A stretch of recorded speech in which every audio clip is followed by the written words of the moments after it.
Gorgeous ಉಪಾಧ್ಯಕ್ಷನ ಬೆಡಗಿ ಮಲಾಯ್ಕಗೆ ಬರ್ತ್ಡೇ ಸಂಭ್ರಮ. ಸೊ ಬನ್ನಿ, ಬರ್ತ್ಡೇ ಗರ್ಲ್ ನಮ್ಮ ಜೊತೆ ಇದ್ರೆ ಮಾತಾಡ್ಸೋಣ. ಮೊದಲನೇದಾಗಿ happy birthday. Thank you sir, thank you so much. I think very very special birthday ಲೈಫಲ್ಲಿ. ಅಳೋದೊಂದು ಬಾಕಿ ಇದೆ. ತುಂಬಾ ಅನ್ಫರ್ಗೆಟಬಲ್ ವರ್ಷ ಸ್ಟಾರ್ಟ್ ಆಗಿರೋದು ಹಾಗೆ ಸ್ಟಾರ್ಟ್ ಆಗಿದೆ. ಅದೇ ಟೈಮಲ್ಲಿ ನನ್ನ ಬರ್ತ್ಡೇ ಬಂದಿರೋದು ಇನ್ನೂ ಸ್ಪೆಷಲ್ ಅಂದರೆ ಪ್ರೊಡಕ್ಷನ್ ಅವರು ನನ್ನ ಬರ್ಡೇ ಸೆಲೆಬ್ರೇಟ್ ಮಾಡ್ತಾ ಇರೋದು ಇನ್ನೊಂದು ಖುಷಿ. ಓಕೆ, ಏನೆಲ್ಲ ಪ್ಲಾನ್ ಮಾಡ್ಕೊಂಡಿರಿ, ಏನೆಲ್ಲ ಮಾಡಿದ್ರಿ ಆ್ಯಕ್ಚುಲಿ ಬರ್ತ್ಡೇಗೆ? ಝೀರೋ. ನಾನೇನು ಆಯಿತು, ಈ ಪ್ರಮೋಷನ್ಸ್ ಎಲ್ಲ ಓಡಾಡಿದ್ವಿ, ಸಿನಿಮಾ ಎಲ್ಲ ರಿಲೀಸ್ ಆಯಿತು, ತುಂಬ ಚೆನ್ನಾಗಿದೆ. ಆಯಿತು, ಒಂದು 3 ದಿನ ರೆಸ್ಟ್ ಮಾಡೋಣ ಮನೇಲಿ, ಆರಾಮಾಗಿರೋಣ ಅಂತ ಅಂದ್ಕೊಂಡಿದ್ದೆ. ಬರ್ಡೇ ಪ್ಲ್ಯಾನ್ಸ್ ಏನೂ ಇರಲಿಲ್ಲ, ಬಟ್ಟೆನೂ ತೊಗೊಂಡಿರಲಿಲ್ಲ, ಏನೂ ಇರಲಿಲ್ಲ. ಬಟ್ ಇದೊಂಥರ ಸರ್ಪ್ರೈಸ್ ಆಗಿ ಬಂತು ನನಗೆ. I am very happy. ಅಂದರೆ ಯಾವ ಹೀರೋಯಿನ್ಗೂ ಮೋಸ್ಟ್ ಪ್ರಾಬಬ್ಲಿ ಈ ಥರ ಸಿಕ್ಕಿರಲ್ಲ. ಸೊ ಬರ್ಡೇನೂ ಸೆಲೆಬ್ರೇಟ್ ಮಾಡಿದ್ವಿ, ಸಿನಿಮಾನು 25 ಡೇಸ್ ಟುವರ್ಡ್ಸ್ 25 ಡೇಸ್. ಆಮೇಲೆ ಇವಾಗ 3rd ವೀಕ್ ಕೂಡ ನಾನು ಮೊನ್ನೆ ದಾವಣಗೆರೆಲೆಲ್ಲ ಥಿಯೇಟ್ರ್ ವಿಸಿಟ್ಗೆ ಹೋಗಿದ್ದೆ, ನಾನೇ ಸುಮ್ಮನೆ ನೋಡ್ಕೊಂಡು ಬರೋಣ ಅಂತ. It's housefull. Saturday Sunday it's housefull. Weekdays ನಡೀತಾ ಇದೆ. ಓಕೆ, ಸೊ ಐ ಥಿಂಕ್ ಈ ಬರ್ತ್ಡೇಗೆ ಒಂದು ಸ್ಪೆಷಲ್ ಗಿಫ್ಟ್ ಅಂದರೆ ಉಪಾಧ್ಯಕ್ಷನೇ. ಆಯ್ಸೆ ಡೆಫಿನೆಟ್ಲಿ 100% ಉಪಾಧ್ಯಕ್ಷ. ಹೋದ ವರ್ಷ ಈ ಟೈಮಲ್ಲಿ, ನನ್ನ ಬರ್ಡೇ ಟೈಮಲ್ಲಿ ಏನೂ ಆಗ್ತಿಲ್ವಲ್ಲ, ಮುಂದೆ ಹೋಗ್ತಿಲ್ಲ ಸಿನಿಮಾ, ಯಾಕೆ ಅವಾಗಿನ ಶೂಟಿಂಗ್ ಮುಗಿಸಿದ್ವಿ, ಇನ್ನೇನು ರಿಲೀಸ್ ಆಗಬೇಕಿತ್ತು ಅಂತ ಹೇಳಿದರು, ಬಟ್ ಹಂಗೆ ಮುಂದಾಗ್ತಾ ಇತ್ತು.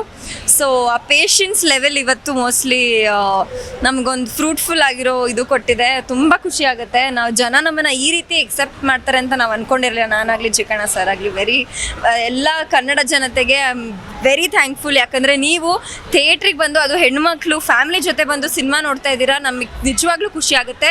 ಇದೇ ರೀತಿ ಎಲ್ಲ ಸಿನಿಮಾಗಳು, ಕನ್ನಡ ಸಿನಿಮಾ ಮೇಲೆ ನಿಮ್ಮ ಪ್ರೀತಿ ಇರಲಿ. ನಾನು ಯಾವ ಸಿನಿಮಾ ಮಾಡ್ತೀನಿ ಅದ್ರ ಮೇಲೂ ಇರಲಿ. ಫೈನ್. ಓಕೆ, ಮಲೈಕಗೆ ಏನೆಲ್ಲ ಗಿಫ್ಟ್ ಸಿಕ್ಕಿದೆ? ಅಪ್ಪ ಅಮ್ಮ ಹೆಂಗೆ ಗಿಫ್ಟ್ ಕೊಟ್ಟರು, ಉಪಾಧ್ಯಕ್ಷ ಹೆಂಗೆ ಗಿಫ್ಟ್ ಕೊಟ್ಟರು? ಸೊ ಏನೆಲ್ಲ ಸಿಕ್ಕಿದೆ? ಬಂದೇ ಇಲ್ಲ ಇನ್ನು. ಫೋನ್ ಮಾಡಿದ್ದೆ, ಯೋಚನೆ ಮಾಡ್ತಾ ಇದ್ದೀನಿ, ಬರಬೇಕು ಬೇಡು ಅಂತ ಅಂದಿದ್ದಾರೆ. ಸೊ ಗೊತ್ತಿಲ್ಲ ಅವ್ರು ಬರ್ತಾರೋ ಇಲ್ವೋ ಅಂತ. ಅಪ್ಪ ಅಮ್ಮ ಡ್ರೆಸ್ ಕೊಡ್ಸಿದ್ದಾರೆ ಅಷ್ಟೇ. ಸೊ ಏನಾದರೂ ಬೇಕಾ ಅಂತ ಕೇಳ್ತಾನೆ ಇದ್ರು, ನಾನು ಏನು ಬೇಡ ಅಂತ ಹೇಳಿದೆ. ಸೊ ಇವತ್ತು ಅವರು ಬರ್ಡೇ ಸೆಲೆಬ್ರೇಷನ್ ನನ್ನ ಜೊತೆ ಇದ್ದಾರೆ. So this is most special birthday in my life for sure.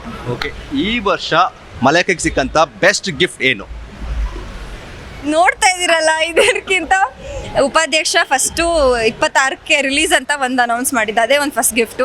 ಆಮೇಲೆ ಸಾಂಗ್ಸ್ ಹಿಟ್ ಆಗಿದ್ದು, ಆಮೇಲಿಂದ ಸಿನಿಮಾ ಸೂಪರ್ ಡೂಪರ್ ಹಿಟ್ ಆಗಿದ್ದು. ಆಮೇಲೆ ನನ್ನನ್ನು ಅಂಜಲಿ ಪಾತ್ರದಲ್ಲಿ ಇಡೀ ಕನ್ನಡ ಜನತೆ ಎಕ್ಸೆಪ್ಟ್ ಮಾಡಿರೋದು. ಹೊಸ ಸಿನಿಮಾದಲ್ಲಿ ಹಿಂಗೆ ಆ್ಯಕ್ಟಿಂಗ್ ಮಾಡಿದ್ದೀರಾ ಅಂತ ಹೇಳಿದ್ದು ದೊಡ್ಡ ಕಾಂಪ್ಲಿಮೆಂಟ್ ನನಗೆ. Thank you so much. Okay, ಕಿರುತೆಲಿದ್ದಾಗ ಒಂದಷ್ಟು ಫ್ಯಾನ್ಸ್ ಇದ್ರು ಆ್ಯಕ್ಚುಲಿ, ಬಟ್ ಈಗ ಆ ಫ್ಯಾನ್ಸ್ ಡಬಲ್ ಆಗಿದೆ. ಈಗ ಈ ಬಿಗ್ ಸ್ಕ್ರೀನ್ ಮತ್ತಷ್ಟು ಜನ ಅಭಿಮಾನಿಗಳು ಕೊಟ್ಟಿರುವಂಥದ್ದು. ರಾಜ್ಯದ ನಾನಾ ಕಡೆಗೆ ಒಂದಷ್ಟು ಟೂರ್ ಮಾಡಿದ್ರಿ, ಥಿಯೇಟ್ರಿಗೆ ಹೋದ್ರಿ, ಅಲ್ಲಿ ಈ ಅಂಜಲಿ ಕಂಡು ಎಷ್ಟು ಖುಷಿ ಪಟ್ಟರು, ಅವ್ರ ಜೊತೆಗೆ ಇದ್ದಂಥ ಸಂಭ್ರಮ ಹೇಗಿತ್ತು? ಹುಡುಗರೆಲ್ಲ ಅಂಜು ಅಂತ ಕಿರ್ಚ್ತಾರೆ, ಖುಷಿ ಆಗುತ್ತೆ. ಅಂದರೆ ಇವಾಗ ಚಿಕ್ಕಣ್ಣ ಸರ್ ಶಾರುಖ್ ಖಾನ್ ಸ್ಟೈಲಲ್ಲಿ ಹೇಗೆ ಅಂಜು ಅಂತಾರೆ, ಹಂಗೆ ಹುಡುಗರೆಲ್ಲ ಕಿರ್ಚ್ತಾರೆ. ಖುಷಿ ಆಗುತ್ತೆ ಸರ್. ನಾವು ಎಲ್ಲ ಬೇರೆ ಕಡೆ ಎಲ್ಲ ಹೋದಾಗ ನಾನು ಟಿ ವಿಯಲ್ಲಿ ಹೇಗೆ ಕಾಣಿಸ್ತೀನಿ ಆ ಥರ ಸಿನಿಮಾದಲ್ಲಿ ಕಾಣಿಸಲ್ಲ. ಇನ್ನೂ ಚೆಂದ ಕಾಣಿಸ್ತೀಯ ನೀನು, ತುಂಬ ಚೆನ್ನಾಗಿ ಮಾಡಿದ್ಯಮ್ಮ ಅಂತ ಎಲ್ಲ ಅಜ್ಜಿ ಅಂದರು, ತಾತಗಳು ಎಲ್ಲರೂ ಬಂದ್ಬಿಟ್ಟು ಖುಷಿಯಿಂದ ಹೇಳ್ಕೊತಾರೆ. ಸೊ ಸಿಕ್ಕಾಪಟ್ಟೆ ಖುಷಿ ಆಗುತ್ತೆ. ಬೆಸ್ಟ್ ಪಾರ್ಟ್ ಅಂದರೆ ಶಿವಮೊಗ್ಗದಲ್ಲಿ ನಾವು ಥಿಯೇಟರ್ ವಿಸಿಟ್ ಮಾಡಿದಾಗ ನಾನು ಹೊಟ್ಟೋಗ್ಬಿಟ್ಟೆ, ಬಿಕಾಸ್ ಸಿಕ್ಕಾಪಟ್ಟೆ ರಶ್ ಆಗೋಯ್ತು. ಕಾರ್ಗೆ ಹೊಟ್ಟೋಗ್ಬಿಟ್ಟೆ. ನಾನು ಹೋದ್ಮೇಲೆ ಅಂಜು ಅಂತ ಜೋರಾಗಿ ಕಿರ್ಚ್ತಾ ಇದ್ರಂತೆ, ಅದು ಖುಷಿ ಕೊಡುತ್ತೆ. ಓಕೆ, ಸೊ ಈ ಅಂಜು ಆಲ್ಮೋಸ್ಟ್ ಮಲಾಯ್ಕಾಗಿ ಅಂಜು ಆಗ್ಬಿಟ್ಟಿದ್ದಾರೆ ಆ್ಯಕ್ಚುಲಿ. ಸೊ ಈ ಮಲಾಯ್ಕಾಗೆ ಅಂಜುಗೆ ಸೊ ಮತ್ತೆ ಯಾವ ಸಿನಿಮಾಗಳು ಆಫರ್ ಬಂದಿದೆ, ಯಾವ ಸಿನಿಮಾ ಮಾಡ್ತಿದ್ದಾರೆ? ಇವಾಗ ಈ ಸಕ್ಸಸ್ನ ಡೈಜೆಸ್ಟ್ ಮಾಡ್ಕೋತಾ ಇದ್ದೀವಿ. ಇವಾಗ 25 ದಿನದೊಂದು ಸೆಲೆಬ್ರೇಷನ್ ಇದೆ, ಅದನ್ನೊಂದು ಮುಗಿಸ್ಕೊಂಡು ತುಂಬ ದೇವಸ್ಥಾನಗಳು ಹೋಗೋದಿದೆ. ನಾನು ಎಲ್ಲ ದೇವಸ್ಥಾನಕ್ಕೆ ಹೋಗಿ ಎಲ್ಲ ದೇವರಿಗೂ ಥ್ಯಾಂಕ್ ಯು ಹೇಳಿ ಆಮೇಲಿಂದ ಬರ್ತಾ ಇದೆ ಆಫರ್ಸು. ಇನ್ನು ಅಫಿಷಿಯಲಿ ನನಗೂ ಯಾವುದು ಕನ್ಫರ್ಮೇಷನ್ ಬಂದಿಲ್ಲ. ಸೊ ನಾನು ಒಂದ್ಸತಿ ಕತೆ ಬಗ್ಗೆ ಕತೆ ಕೇಳೋಕ್ಕೂ ಟೈಮ್ ಆಗಿಲ್ಲ ಆ್ಯಕ್ಚುಲಿ ಹೇಳ್ಬೇಕಂದ್ರೆ. ಇದೆಲ್ಲ ಮುಗ್ದಾದ್ಮೇಲೆ ನಾನು ನೀಟಾಗಿ ಕತೆ ಕೇಳಿ ಏನೇ ಇದ್ರೂ ಅಪ್ಡೇಟ್ ಡೆಫಿನೆಟ್ಲಿ ಕೊಡ್ತೀನಿ. ಓಕೆ, ಯಾರು ನಿಮ್ಮ ಬೆಸ್ಟ್ ಗಾಡ್, ಯಾರು ಫೇವ್ರೆಟ್ ಗಾಡ್? ಆಂಜನೇಯ, ಗಣೇಶ, ಎಲ್ಲ ತಾಯಿ ಚಾಮುಂಡೇಶ್ವರಿ, ಎಲ್ಲ ದೇವರು ಬೆಸ್ಟು. ಎಲ್ಲರೂ ಒಂದೇ ಸರ್, ಎಲ್ಲ ದೇವರು ಒಂದೇ the end of the day. But ಎಷ್ಟು ದೇವ್ರಿಗೆ ಬೇಡ್ಕೊಂಡಿದ್ದೀನಿ ನನಗೆ ಗೊತ್ತದು, ಸಿನಿಮಾ ಚಂದ ಆಗಲಿ ಅಂತ. ಸೊ ಅದೆಲ್ಲ ಇವಾಗ ಅವು ಎಷ್ಟೇ ನಾವು ಏನೇ ಕಷ್ಟಪಟ್ಟರು ದೇವ್ರ ಆಶೀರ್ವಾದ ಒಂದು ಇರಲೇಬೇಕು. ಅದಿಲ್ಲಾಂದರೆ ನಾವು ಯಾರೂ ಏನು ಮಾಡೋಕ್ಕಾಗಲ್ಲ. ಸೊ ಇವಾಗ ನೆಕ್ಸ್ಟು ಕೃತಜ್ಞತೆ ದೇವ್ರಿಗೆ ಕೊಡಬೇಕು. ಅದಕ್ಕೆ ಎಲ್ಲ ಆದಮೇಲೆ ದೇವಸ್ಥಾನಗಳಿಗೆ ಹೋಗ್ಬೇಕು. ನಾನು ಯಾರೋ ಹೇಳ್ತೀರಿ ಆ್ಯಕ್ಚುಲಿ ಮಲಾಕೆ ಬಂದಂಥ ಸಂಭಾವನೆ ಎಲ್ಲ ದೇವರಿಗೆ ಕೊಡ್ತಿದ್ದಾರೆ, ಅಲ್ಲಿ ದೇವರ ಸರ್ ಫಸ್ಟ್ ಸಿನಿಮಾ ಸರ್, ಸಂಭಾವನೆ ಇನ್ನ ಗೊತ್ತಿಲ್ಲ ನನಗೆ, ಇನ್ನೂ ಗೊತ್ತಿಲ್ಲ ಅದ್ರ ಬಗ್ಗೆ. ಬಟ್ ದೇವಸ್ಥಾನಕ್ಕೆ ಹೋಗ್ಲೇಬೇಕು. ದೇವ್ರಿಗೆ ಏನು ಕೊಡ್ತಿಲ್ಲ, ದೇವರಿಗೆ ಮನ್ಸಿಂದ ನೀಟಾಗಿ ಬೇಡ್ಕೊಂಡ್ರೆ ಸಾಕು, ಚಂದ ಅವ್ರು ಮಾಡ್ಕೊಡ್ತಾರೆ. ಆಮೇಲೆ ಒಳ್ಳೆ ಮನ್ಸಿದ್ರೆ ಎಲ್ಲ ಒಳ್ಳೆ ಮನ್ಸಿರೋರು ಗೆದ್ದೇ ಗೆಲ್ತಾರೆ ಅನ್ನೋದು ನಾನು ನಂಬ್ತೀನಿ. ಓಕೆ, ಮಲೈಕಾಗೆ ಯಾವ ಥರ ಪಾತ್ರ ನಿರೀಕ್ಷೆಲಿದ್ದಾರೆ? ನಾನು ಉಪಾಧ್ಯಕ್ಷ ಬಂದಾಗೂ ಯಾವ ನಿರೀಕ್ಷೆಯಲ್ಲೂ ಇರಲಿಲ್ಲ.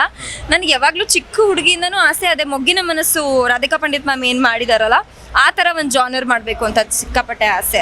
ಮೊಗ್ಗಿನ ಮನಸ್ಸು, ಅವರು ಆ ಚೈಲ್ಡ್, ಆ ಟೀನೇಜು, ಆ ಲವ್, ಆ ಥರ ಒಂದಿಷ್ಟ. ನೋಡೋಣ ಹೇಗೆ ಬರುತ್ತೆ. ಒಳ್ಳೆ ಕತೆ ಕೊಡ್ತಾರೆ ಚಂದ. ಡೆಫಿನೆಟ್ ಖುಷಿ ನಮಗಿದೆ, ಯಾಕೆಂದರೆ ಸಣ್ಣ ಹುಡುಗಿ ಒಂದು ಬೆಸ್ಟ್ ಒಂದು ಸೂಪರ್ ಹುಡುಗಿ ಸಿಕ್ಕಿದ್ರೆ, ಒಳ್ಳೆ ಆ್ಯಕ್ಟರ್ ಎಲ್ಲ ನಮಗೆ ಖುಷಿ ಕೊಟ್ಟಿದೆ ಆ್ಯಕ್ಟ್ರೆಸ್ ಎಲ್ಲ ಆ್ಯಕ್ಚುಲಿ. ಸೊ ವೆರಿ ನೈಸ್, ನಿಮಗೆ ತುಂಬ ಒಳ್ಳೇದಾಗಲಿ. Thank you, sir. Once again happy birthday. Thank you for coming.